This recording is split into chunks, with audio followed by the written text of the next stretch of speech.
All right, Christina, although we know who you are, go ahead and say and spell your first and last name for us. Christina Fallin, Christina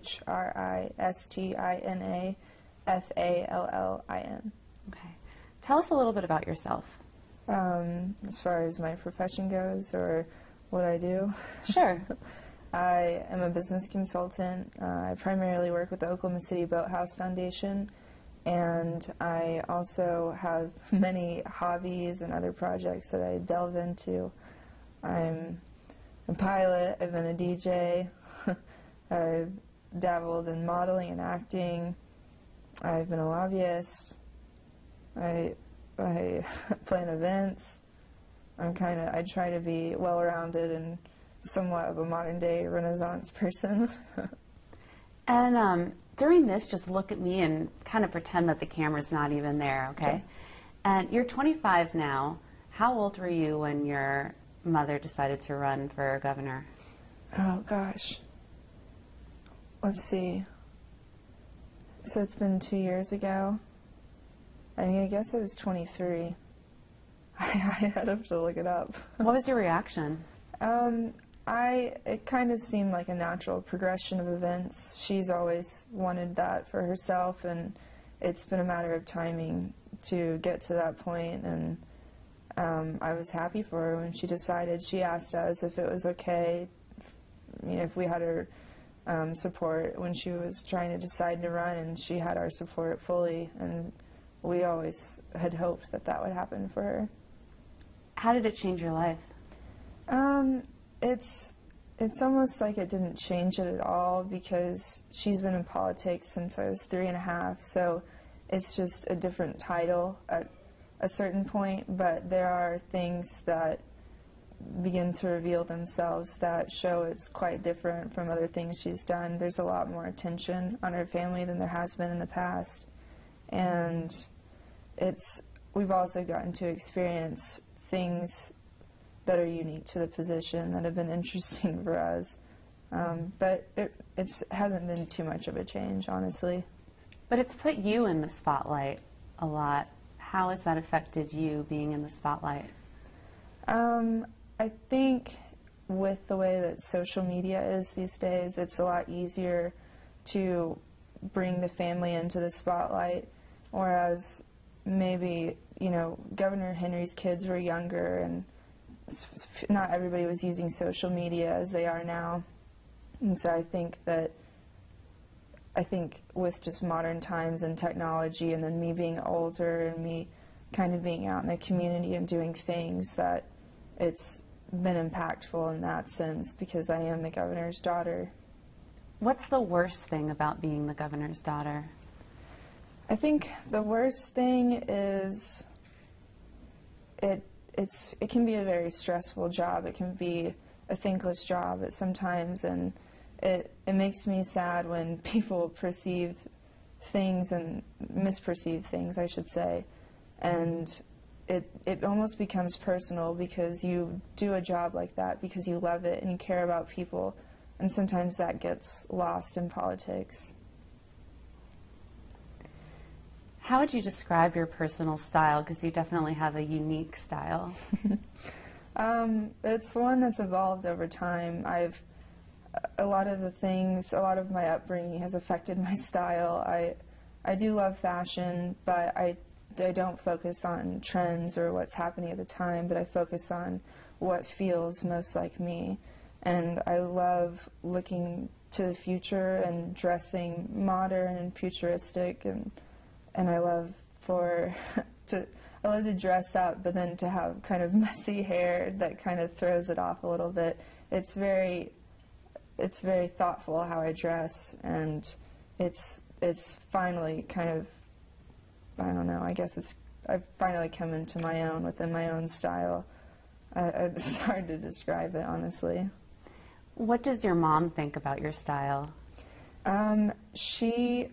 I think I've shocked her many times, and I think she has grown to respect my tastes, because she realizes that with wearing black or with having pink hair, that I can operate myself in a professional manner, and it's not a hindrance to having a professional life. Most people think, or are surprised that I can have pink hair and be a business consultant, or that I was a lobbyist, and I looked very similar to this back when I was lobbying.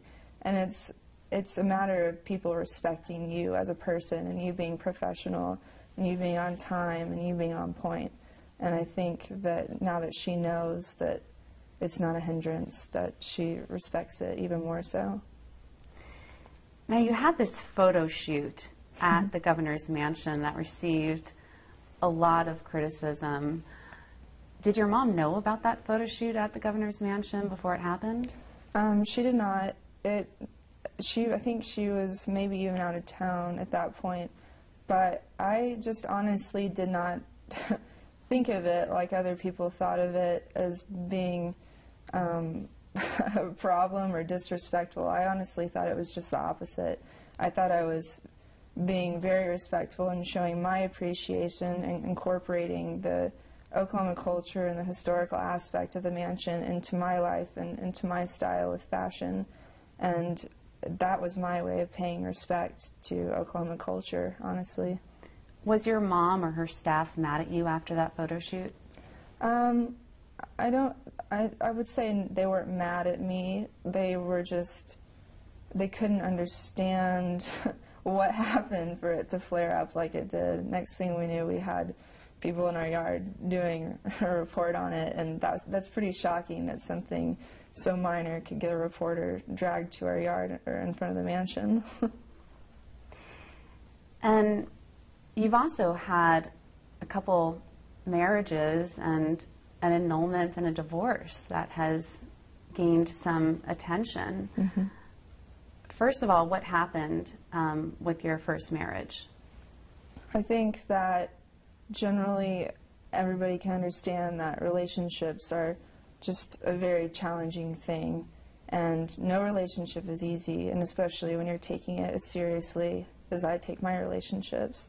And there are things that people will never understand because they can't walk a mile in my shoes to fully assess the situation. I also have discovered that the media it's very easy to misrepresent somebody's personal life, and it's definitely sad when that happens, and it makes me sad for the people around me that I've hurt or that have been hurt by the media and the attention that is naturally around it. But you have to realize that everything is not what it seems. Nobody knows the full truth. And how about your second marriage? That didn't last very long. What happened there? It's just the same deal. I mean, relationships are challenging. I wouldn't want to go into it too much to respect other people, but relationships are just very challenging, and I can't really hardly say much more than that. Do you think you'll marry again? It's definitely not a top priority at this point. I'm having a lot of fun focusing on myself and my career and putting the thought of marriage or family behind me temporarily, and it kind of allows me to open up my mind to different possibilities at this point. And what does the future hold for you right now? What is the main thing you're focusing on?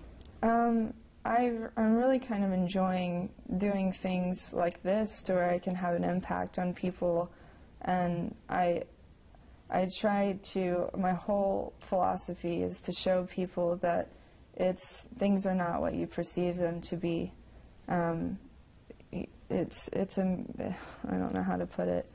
Let me think for a minute.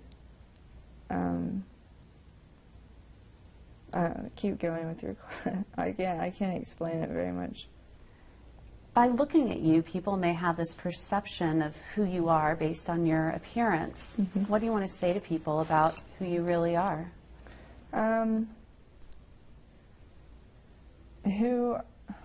Let me think. I'm trying to best answer this for you. I hope you can splice Take your time. I think what I would want people to know is that I'm often portrayed as a renegade or maybe wild, or I've heard these things about myself at least. And I'm a very thoughtful person. I'm a very serious person. I'm a person that cares about other people, and people look to things like the Huffington Post blog, for instance, for entertainment. And people don't want reality, they want irreality. They want something that takes them away from their day-to-day life. And I get portrayed in a sense that's entertaining to people. And that's fine, it's part of the deal. But anybody that actually knows me or gets to know me realizes that I'm just the opposite. But that's kind of fun, to be perceived in a way that I'm not, and to show people the truth when they actually get to talk to me.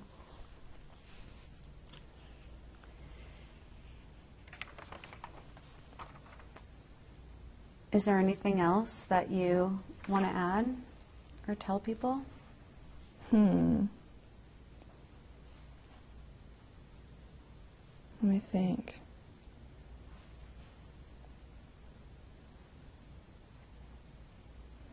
I think something kind of that addresses a lot of that, a lot of the things that are around me or that are on the internet about me, is that I try to not be very conscious of myself, because I really believe that when you're not conscious of yourself, that you are being honest and you're being real and you're being wrong and you're being right.